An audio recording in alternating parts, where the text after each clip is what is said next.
যারা আমার ভিডিওটা দেখছেন তারা ভিডিওটাকে লাইক করবেন, আর যারা আমার চ্যানেলটা রেগুলার দেখেন তারা চ্যানেলটাকে সাবস্ক্রাইব করবেন। কার্লোস ফানকা প্লেয়ারটার ডিলটা ডান হওয়ায় মোহামেডানের একখানা চিন্তা কমলো। তাদের সেন্টার ফরওয়ার্ড জোনে একখানা ভালো প্লেয়ার তারা ব্রাজিলিয়ান স্ট্রাইকারকে পেল। এই প্লেয়ারটা মূলত উইংস ফরওয়ার্ডে খেলে থাকে, কিন্তু এই প্লেয়ারটা দরকার পড়লে সেন্টার ফরওয়ার্ডেও খেলতে পারে। এই কার্লোস ফানকা প্লেয়ারটা লোকা সোফিয়াতে খেলতো।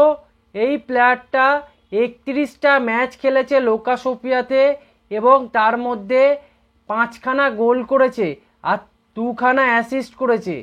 তাই বোঝা যাচ্ছে যে এই প্লেয়ারটা কিন্তু কার্লোস ফানকা রেগুলারলি খেলতো লোকা সোফিয়া বলে ক্লাবটাতে এবং রেগুলারলি গেম টাইম সে গেইন করতো।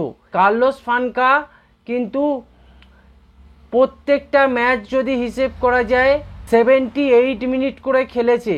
তাই বোঝা যাচ্ছে যে ধারাবাহিকভাবে খেলার মধ্যে ছিল এই কার্লোস ফানকা। কার্লোস ফানকা তুলনামূলক গোল কম করেছে, মাত্র 5খানা গোল করেছে। এই গোলের সংখ্যাটা অনেক বেশি হতে পারত, কিন্তু ভুলে গেলে চলবে না এই প্লেয়ারটা কিন্তু যথেষ্ট ভালো একটা স্ট্রাইকার এবং লোকা সোফিয়া ক্লাবটা কিন্তু যথেষ্ট শক্তিশালী একটা ক্লাব। তাই বোঝা যাচ্ছে যে এই প্লেয়ারটা আগামী দিনে মোহামেডানে যখন খেলবে তখন কিন্তু সে কিন্তু 5টা গোল যেহেতু এতে করেছিল তার চেয়ে অনেক অনেক বেশি করবে বলেই আমাদের ধারণা।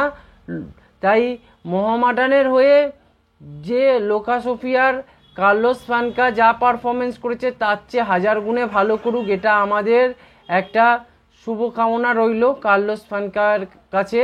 এছাড়া বুঝতে হবে যে এই প্লেয়ারটা কিন্তু ম্যাক্সিমাম ম্যাচই স্টার্ট করেছে, মানে প্লেয়িং 11-এ ছিল কার্লোস ফানকা।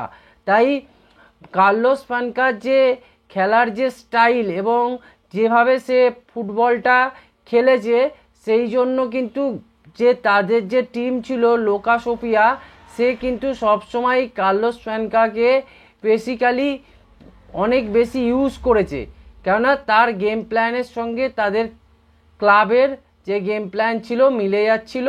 তাই জন্য সে কিন্তু অনেক বেশি গেম টাইমটা গেইন করেছে এবং অনেক বেশি ম্যাচে স্টার্ট করেছে এবং ম্যাক্সিমাম ম্যাচই সে কিন্তু পুরো ম্যাচ খেলেছে, এটাও একটা দেখার বিষয়।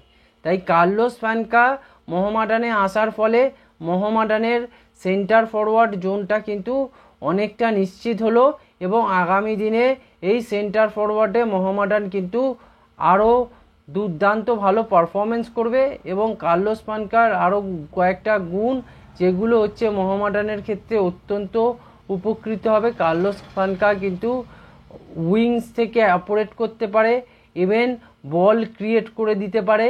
এই জিনিসগুলো কার্লোস ফানকার একটা বিশেষ গুণ, সেই গুণগুলো থাকায় মোহামেডান কিন্তু অনেক বেশি ভালো ফিল করবে এই কার্লোস ফানকাকে নিয়ে। এই ছিল আজকের ভিডিও। আপনারা চ্যানেলটাকে সাবস্ক্রাইব করুন, ভিডিওটাকে লাইক করুন, ভিডিওটাকে শেয়ার করুন।